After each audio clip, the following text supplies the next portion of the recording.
Hello everyone, कैसे हैं आप लोग। आई होप आप लोग अच्छे होंगे। मेरा नाम है अर्पित। तो आज हम बात करने वाले हैं एफएसएस रूल्स एंड रेगुलेशंस के बारे में। इसके पहले वाले वीडियो में हमने देखे थे कुछ रूल्स के बारे में जो कि सेंट्रल गवर्नमेंट को ये पावर मिली है, कहां से, एफएसएस एक्ट की तरफ से। आज हम बात करेंगे कुछ रेगुलेशंस के बारे में जो कि मिली हैं एफएसएसएआई को, food safety and standard act 2006 की तरफ से। ठीक है, तो कुछ इंपॉर्टेंट बातें हैं जिसको हम इस वीडियो में कवर करने वाले हैं। जब आप सारे वीडियोस को देख लेंगे, जैसे कि हमने बोला था 3 से 4 वीडियो बनेंगे एफएसएस रूल्स एंड रेगुलेशन को लेकर के, तब आपको सारी चीजें जो हैं, पूरी पिक्चर आपको क्लियर हो जाएगी कि एफएसएस रूल्स एंड रेगुलेशंस है क्या। तो इन सब बारे में आज हम बात करने वाले हैं।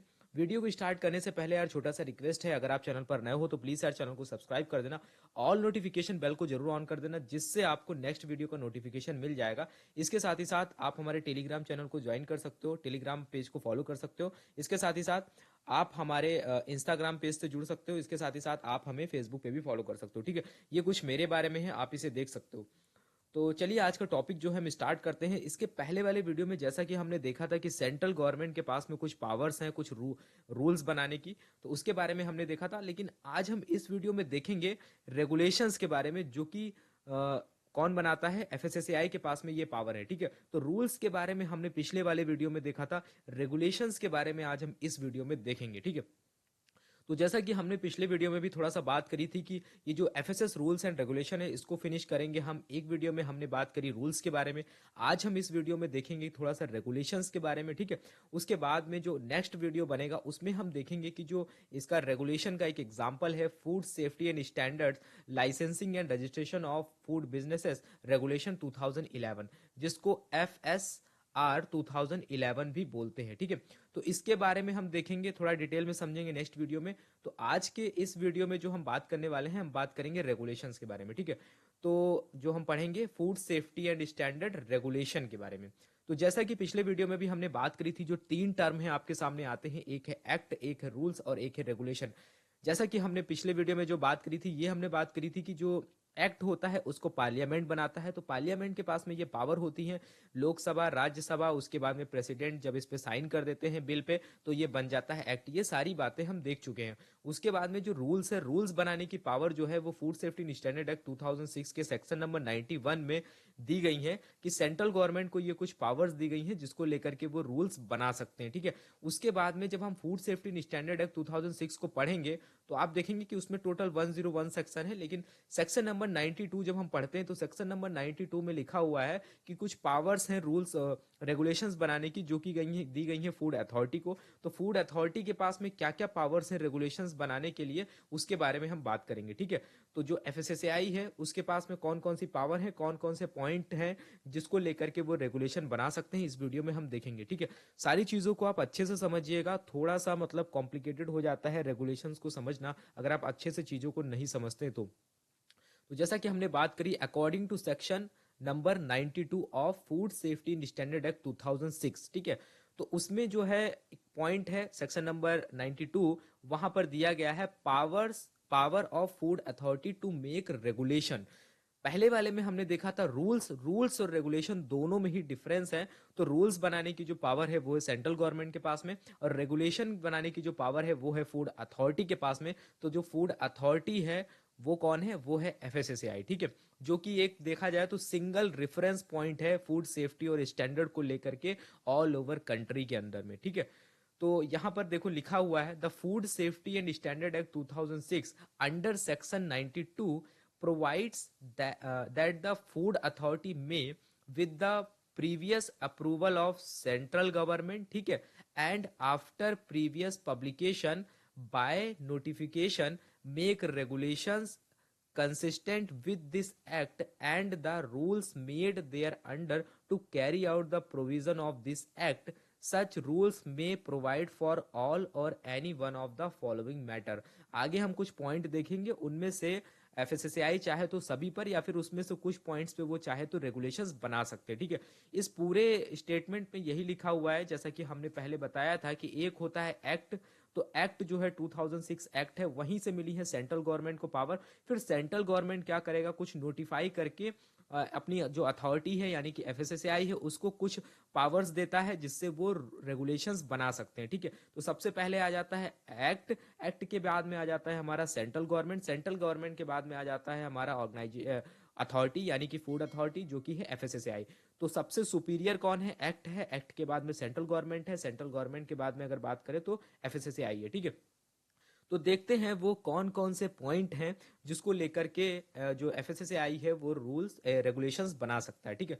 देखो, जहां पर जब भी आप फूड सेफ्टी स्टैंडर्ड एक्ट 2006 को जब आप पढ़ोगे, ठीक है, जब आप पूरे एक्ट को पढ़ोगे तो उसमें कुछ सेक्शंस हैं, कुछ सेक्शंस के आप देखोगे कि जो सब सेक्शंस हैं वहां पर एक दो लाइन में आपको ये जरूर देखने को मिलेगा, मे बी स्पेसिफाइड बाय रेगुलेशंस, ठीक है। तो कहने का मतलब यहाँ पर यह है कि वहां पर भी लिख दिया गया था इसके आगे की जो भी चीजें हैं, जो भी प्रोसीजर है, वो सारी चीजों को आगे चल के जो रेगुलेशंस हैं उसके द्वारा कंट्रोल किया जाएगा। तो उस पर्टिकुलर जो भी चीजें हैं उसको लेकर के जो आगे बात होगी वो कोई फूड अथॉरिटी है उस वो अपने अकॉर्डिंग रेगुलेशंस बनाएगी, ठीक है। तो सेम वही चीज यहाँ पर है। तो कुछ पॉइंट दिए गए हैं, जैसे कि पहला है salaries and other conditions of service of officers and other employees of the food authority under subsection 3 of section 9।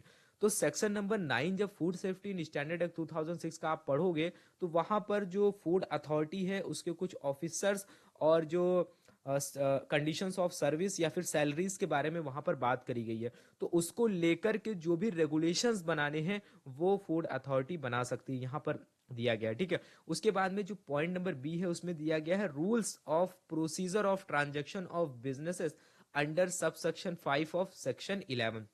जब आप सेक्शन 11 पढ़ोगे तो वहां पर भी आपको देखने को मिलेगा ट्रांजैक्शन ऑफ बिजनेस को लेकर के भी फूड अथॉरिटी जो है वो रेगुलेशंस बना सकती है। अब ट्रांजैक्शन ऑफ बिजनेस का मतलब यहाँ पर ये है कि किसी भी दो पर्सन्स के बीच में या फिर दो कंपनीज के बीच में अगर कोई इंटरचेंज हो रहा है, इंटरचेंज किस चीज का, या फिर सर्विस का इंटरचेंज या फिर मनी का इंटरचेंज या फिर गुड्स का इंटरचेंज, तो उनके बीच में जो भी इंटरचेंज हो रहा है उसको हम ट्रांजैक्शन ऑफ बिजनेस बोल सकते हैं। तो उसको लेकर के भी ये रेगुलेशंस बना सकता है, ठीक है, एफएसएसएआई। उसके बाद में दिया गया है other function of central advisory committee under subsection 2 of section 12, ठीक है।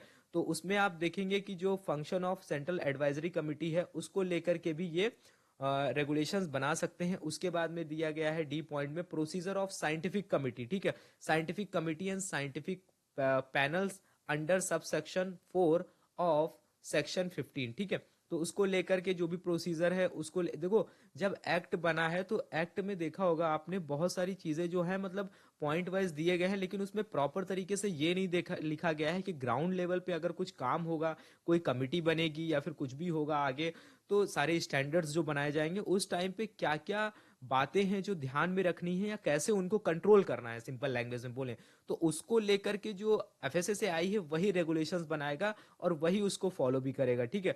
तो एक तरीके से एफएसएसएआई जिन रेगुलेशंस को बनाएगा वही उसको इम्प्लीमेंट भी करेगा, ठीक है। तो एक तरीके से ये एक डिफरेंस आपको देखने को मिलेगा एक्ट और रेगुलेशन में। उसके बाद में बात करें तो यहां पर दिया गया है notifying standards and guideline in relation to article of food meant for human consumption under subsection 2 of section 16। ये जो सेक्शंस दिए गए हैं ना, आप देख रहे हैं सेक्शन 12, सेक्शन 15, सेक्शन 16, इन सभी सेक्शंस को जब आप पढ़ेंगे तो वहां पर सिंपल लिखा हुआ है may be specified by regulations. इन सारी चीजों को जब भी जो भी क्लियर किया जाएगा तो सारी चीजें आपको रेगुलेशंस में देखने को मिलेंगी। तो इस टाइम पे जब आप एफएसएसएआई की वेबसाइट पे जाएंगे तो वहां पर आप नंबर ऑफ रेगुलेशंस को देखेंगे। तो जो एक्ट में जहां जहां भी लिखा गया था कि मे बी स्पेसिफाइड बाय रेगुलेशन, उन सारे रेगुलेशंस पे अभी एफएसएसएआई काम कर रहा है या फिर बहुत सारे रेगुलेशंस उन्होंने बना भी लिए हैं। क्योंकि विदाउट रेगुलेशन किसी भी चीज का जो भी किसी भी बिजनेस को रन करना या फिर किसी भी चीज को कंट्रोल करना बहुत मुश्किल हो जाता है, ठीक है। तो फूड बिजनेस ऑपरेटर्स हैं या फिर कोई कंपनी है वो उन्हीं रेगुलेशंस को फॉलो करते हैं तब वो अपने बिजनेस को रन करते हैं, ठीक है। उसके बाद में दिया गया है procedure to be followed by food authority for transaction of business. अब यहाँ पर food authority procedure to be followed by food authority, तो फूड अथॉरिटी के थ्रू जो भी प्रोसीजर्स फॉलो किए जाएंगे किसके लिए, ट्रांजैक्शन ऑफ बिजनेस को लेकर के at its meeting under sub section 1 of section 17। तो सेक्शन 17 जब आप पढ़ेंगे तो वहां पर जो भी ट्रांजैक्शन ऑफ बिजनेस को लेकर के बात हुई है उसको लेकर के ये रेगुलेशंस बनाएंगे, ठीक है।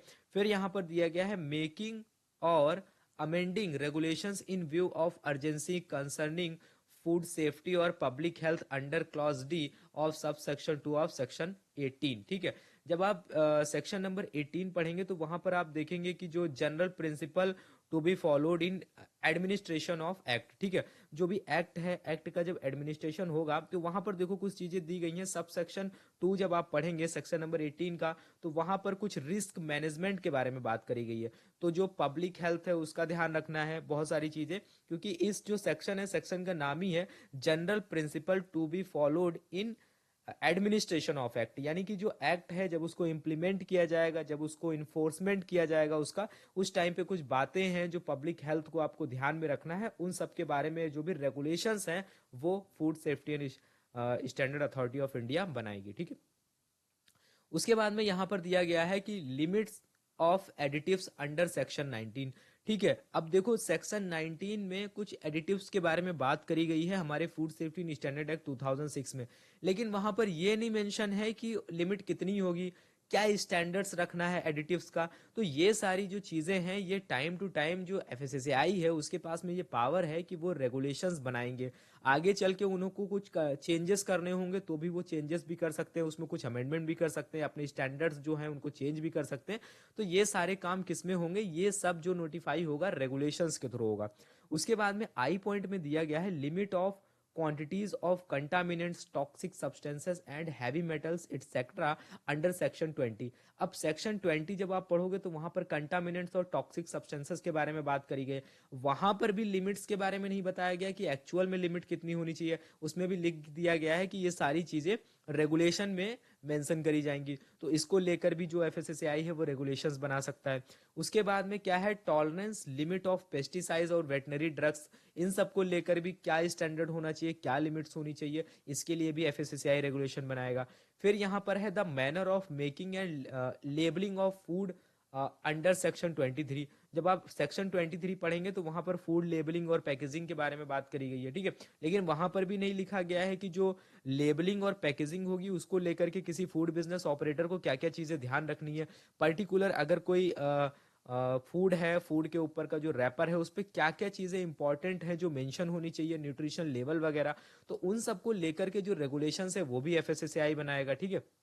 यहां पर दिया गया है form in which guarantee shall be given under sub section 4 of section 26। अब सेक्शन 26 जब आप पढ़ेंगे तो वहां पर फूड बिजनेस ऑपरेटर्स को लेकर के कुछ रेस्पॉन्सिबिलिटीज के बारे में बात करी गई है, ठीक है। तो यहां पर ये कह रहा है form in which guarantee shall be given under sub section 4। तो यहाँ पर ये फॉर्म का मतलब वो है कि जैसे कोई फूड बिजनेस ऑपरेटर है, जब वो किसी पर्टिकुलर फूड को ना ही वो प्रमोट कर सकता है ना ही सेल कर सकता है जब तक वो उस फूड को ये गारंटी नहीं देगा कि ये पर्टिकुलर जो फूड है वो ह्यूमन कंजम्पशन के लिए सेफ है, ठीक है। तो उसके लिए यहाँ पर उसको एक पर्टिकुलर फॉर्म भरना पड़ता है। उस फॉर्म को लेकर के, उस फॉर्म में क्या क्या चीजें होनी चाहिए, उस फॉर्म को लेकर के जो भी रेगुलेशंस वगैरह हैं वो कौन बनाएगा, वो भी एफएसएसएआई बनाएगा, ठीक है। उसके बाद में पॉइंट नंबर एम है condition and guidelines relating to food recall procedure under subsection 4 of section 28। जब सेक्शन 28 जब आप पढ़ोगे, food safety and standard act 2006 का सेक्शन नंबर 28 ये कहता है कि फूड रिकॉल प्रोसीजर के बारे में। तो मान लेते हैं कि अगर कोई फूड है, ये पता चलता है कि जो फूड है वो ह्यूमन कंजम्पशन के लिए अच्छा नहीं है, जो भी फूड है या फिर पूरा का पूरा जो फूड मैन्युफैक्चर हुआ है उस पर्टिकुलर लॉट में जितना भी फूड था वो ह्यूमन कंजम्पशन के लिए अच्छा नहीं है, मान लिया ऑडिट वगैरह होता है तब पता चलता है। तो जितने भी फूड हैं ऑल ओवर इंडिया में वो जहां जहां भी सर्कुलेट हुए होंगे, चाहे वो किसी शॉप पे हो, चाहे वो किसी मॉल में हो, चाहे वो रेस्टोरेंट में हो, तो क्या होगा, फूड रिकॉल प्रोसीजर वहां पर चलाया जाएगा, उस सारे फूड को मार्केट से विड्रॉ किया जाएगा। तो यहां पर तो सिर्फ ये लिख दिया गया है एक्ट में कि फूड रिकॉल प्रोसीजर के बारे में, बट उस पर्टिकुलर प्रोसीजर को कैसे इन्फोर्स किया जाएगा, कैसे एक्चुअल में ग्राउंड लेवल पे काम करेगा, उसको लेकर के जो रेगुलेशंस हैं वो भी बनाएगा कौन, एफएसएसएआई बनाएगा, ठीक है। उसके बाद में आप देखेंगे regulations relating to functioning of food safety officer under sub section 5 of section 29, ठीक है। तो यहां पर क्या दिया गया है कि जो फूड सेफ्टी ऑफिसर की अगर बात करें, यहां पर लिखा है regulation relating to functioning of food safety officer. देखो अगर हम देखें, जब आप सेक्शन नंबर 29 पढ़ोगे तो वहां पर आपको देखने को मिलेगा कि फूड अथॉरिटीज के बारे में देखने को मिलेगा कि इन्फोर्समेंट को लेकर के, जो इन्फोर्समेंट की अगर बात करें, इन्फोर्समेंट ऑफ एक्ट की अगर बात करें, तो फूड सेफ्टी ऑफिसर जो होता है, तो वहां पर आपको देखने को मिलेगा कि कौन कौन सी अथॉरिटीज होती हैं जो रिस्पॉन्सिबल होती हैं किसको लेकर के, इन्फोर्समेंट ऑफ एक्ट को लेकर के। तो उन सब अथॉरिटीज में अगर बात करें तो यहाँ पर फूड सेफ्टी ऑफिसर जो होता है वो एक्चुअल में किसी भी एक्ट को क्या करता है, एग्जीक्यूट करता है। एग्जीक्यूट करने का मतलब क्या है, इंप्लीमेंट करता है ग्राउंड लेवल पे, ठीक है। मान लिया कोई भी रूल्स बनाए गए, कोई भी रेगुलेशंस बनाए गए, रूल्स हो चाहे सेंट्रल गवर्नमेंट कोई रूल्स बनाती है या फिर एफएसएसएआई कुछ रेगुलेशंस बनाता है, तो उसको एक्चुअल में ग्राउंड लेवल पे कौन इंप्लीमेंट करेगा, फूड सेफ्टी ऑफिसर करेगा। तो regulation relating to functioning of food safety officer कौन बनाएगा, वो भी एफएसएसएआई बनाएगा, ठीक है। जो जिसमें बात करी गई सब सेक्शन 5 ऑफ सेक्शन नंबर 29, ठीक है। उसके बाद में आप देखेंगे पॉइंट नंबर ओ में दिया गया है, notifying the registering authority and the manner of registration, the manner of making application for obtaining licence and fees payable therefore and the circumstances under which such license may be cancelled or forfeited under section 31, ठीक है। तो यहाँ पर कुछ important बात ये है, कहने का मतलब जब सेक्शन नंबर 31 आप पढ़ेंगे तो वहां पर लाइसेंसिंग और रजिस्ट्रेशन के बारे में बात करेंगे। तो उसको लेकर के, लाइसेंसिंग और रजिस्ट्रेशन को लेकर के कहने का मतलब ये है कि जो पर्टिकुलर एप्लीकेशन फॉर्म होगा वो कैसे बनेगा और उसके लिए क्या क्या फीस रखनी है। उसके बाद में देखेंगे कि जो लाइसेंस कैंसिलेशन या फिर फोर्टिटेड मतलब होता है जब्त करना, तो इन सारी जो इसको लेकर के जो भी प्रोसीजर होगा, ठीक है, उन सबको लेकर के रेगुलेशन बना सकता है कौन, एफएसएसएआई बनाएगा या फिर, ठीक है। उसके बाद में यहाँ पर दिया गया है पी पॉइंट में, the respective areas of which the designated officer shall be incharge for food safety administration under sub section 1 of section 36। तो सेक्शन नंबर 36 जब आप पढ़ेंगे तो जो डेजिग्नेटेड ऑफिसर है तो उसके बारे में यहाँ पर बात करी गई है, ठीक है। डेजिग्नेटेड ऑफिसर के बारे में बात करेगी तो वही यहाँ पर बोल रहे हैं कि जो फूड, जैसे डेजिग्नेटेड ऑफिसर होता है पर्टिकुलर डिस्ट्रिक्ट में एक डेजिग्नेटेड ऑफिसर होता है, तो यहाँ पर लिखा हुआ है ना, shall be in charge for food safety administration. तो वो अपने एरिया में एक तरीके से क्या होगा, फूड सेफ्टी के एडमिनिस्ट्रेशन के लिए वहां का इंचार्ज होगा। तो उसको क्या क्या उसके फंक्शंस होंगे, कैसे वो किस किस एरिया को वो कवर करेगा, तो इसको लेकर के ये भी कुछ रेगुलेशंस होंगे जिसको लेकर के वो काम करेगा, ठीक है। तो ये भी फूड अथॉरिटी ही बनाएगी। आगे दिया गया है procedure a in getting food analyse detail of fees और under sub section 1 of section 40। तो यहाँ पर फूड एनालिसिस के बारे में बात करी गई है, प्रोसीजर इन गेटिंग फूड एनालाइज, फूड की एनालिसिस कैसे होगी, कैसे उसको एनालिसिस कर सकते हैं, ठीक है। तो इसके बारे में या फिर उसको उसकी क्या क्या फीस रखी जाएगी, ठीक है। तो उसके बारे में भी कौन रेगुलेशन बनाएगा, फूड अथॉरिटी। तो यही जो हम बात करते चल रहे हो, आई होप आपको समझ में आ रहा होगा, वो सारे पॉइंट हम डिस्कस कर रहे हैं जिसको लेकर के एफएसएसएआई क्या है, रेगुलेशन बनाएगा या फिर बना सकता है, ठीक है। तो यहां पर दिया गया है functions procedure to be followed by food laboratories under sub section 3 of section 43। तो यहाँ पर जब सेक्शन 43 आप पढ़ेंगे तो वहां पर फूड लेबोरेटरीज के बारे में बताया गया। तो यहाँ पर फंक्शन और प्रोसीजर क्या क्या है जो फूड लेबोरेटरीज के थ्रू फॉलो किए जाएंगे, तो उसको लेकर के भी रेगुलेशन कौन बनाएगा, एफएसएसएआई बनाएगा। तो एफएसएसएआई टाइम टू टाइम क्या करता है, आप देखेंगे नंबर ऑफ आपको रेगुलेशंस मिल जाएंगे, ठीक है। तो एक्ट केवल एक ही था, लेकिन उसके बाद में आप देखेंगे यहाँ पर आपको नंबर ऑफ रेगुलेशंस मिल जाएंगे एफएसएसएआई की वेबसाइट पे। फिर यहाँ पर दिया गया है procedure to be followed by officials under sub section 6 of section number 47, ठीक है। तो यहाँ पर जो भी ऑफिशियल्स हैं उनके थ्रू क्या क्या जो भी बातें हैं जो ध्यान रखी जाएंगी या फिर कैसे उनको प्रोसीजर है जिसको फॉलो करना है, तो वो सारी चीजें भी उसको लेकर के रेगुलेशन कौन बनाएगा, एफएससीआई बनाएगा। फिर यहाँ पर है financial regulation to be adopted by food authority in drawing up its budget under sub section of section 81, ठीक है। तो फाइनेंशियल रेगुलेशन से रिलेटेड जो भी चीजें हैं to be adopted by food authority. तो यहाँ पर आप देखेंगे कि जो पर्टिकुलर जो अथॉरिटी होती है ना, जो रेगुलेशंस बनाती है, वो भी खुद उन रेगुलेशंस को फॉलो करती है, ठीक है। तो यहाँ पर आपको ये देखने को मिलेगा फाइनेंशियल रेगुलेशन से रिलेटेड भी जो बना सकता है एफएससीआई रेगुलेशंस। फिर यहाँ पर बात करी गई है इशू गाइडलाइंस और direction for participation in codex meeting and preparation of response to codex matter, ठीक है। कोडेक्स एलिमेंटेरियस कमीशन के बारे में जब हमने पढ़ा था, वहां पर आपने एक चीज पढ़ी होगी कि कोडेक्स के कुछ सेशंस वगैरह होते रहते हैं, कुछ मीटिंग्स वगैरह होती रहती हैं, ठीक है। उसको लेकर के भी कुछ रेगुलेशंस बनाने हैं, तो गाइडलाइंस, रेगुलेशंस या फिर डायरेक्शंस इशू करनी है, तो वो भी रेगुलेशंस के थ्रू कौन इशू करेगा? एफएसएसएआई उसको इशू करेगा। फिर यहाँ पर दिया गया है any other matter which is required to be और may be specified by regulations और in respect of which provision to be made by regulation. यहाँ पर भी कहने का मतलब वही है कि कुछ पॉइंट्स ऐसे हैं जो इसमें नहीं दिए गए हैं लेकिन लगता है कि उसकी ज़रूरत है, तो वहां पर भी एफएसएसएआई क्या कर सकता है, कुछ रेगुलेशंस बना सकता है और उनको नोटिफाई कर सकता है। तो आई होप आपको यहाँ पर कुछ चीज़ें जो है समझ में आई होंगी। तो अगर हम बात करें एफएसएस रूल्स एंड रेगुलेशन की, ठीक है, एफएसएस रूल्स एंड रेगुलेशन की अगर हम बात करें तो रूल्स हमने बात करी, जो कि हमने बात करी थी पहले सेंट्रल गवर्नमेंट को जो पावर है। रेगुलेशंस की हमने बात करी तो एफएसएसएआई के पास में कौन कौन से इंपॉर्टेंट पॉइंट हैं जिसको लेकर के एफएसएसएआई रेगुलेशन बना सकता है। तो आई होप आपको अब समझ में आया होगा कि एक्चुअल में आपको एफएसएस रूल्स एंड रेगुलेशन में पढ़ना क्या है। अब बात आती है कि कौन कौन से रेगुलेशंस हैं जो आपको पढ़ना है। तो नेक्स्ट वीडियो में हम कवर करने वाले हैं एफएसएस रूल्स एंड रेगुलेशंस के बारे में देखेंगे, स्पेशली लाइसेंसिंग और रजिस्ट्रेशन को लेकर के हम पढ़ने वाले हैं, जो कि 2011 जिसको हम बोलते हैं एफएसआर 2011, ठीक है, फूड सेफ्टी स्टैंडर्ड रेगुलेशन 2011, जो कि स्पेशली लाइसेंसिंग और रजिस्ट्रेशन ऑफ बिजनेसेस के लिए है। उसके बारे में हम डिस्कस करेंगे नेक्स्ट वीडियो में। तो अगर आपको वीडियो अच्छा लगा है तो प्लीज़ यार कमेंट करके बताना, और तब तक के लिए thank you, have a nice day, मिलते हैं नेक्स्ट वीडियो में।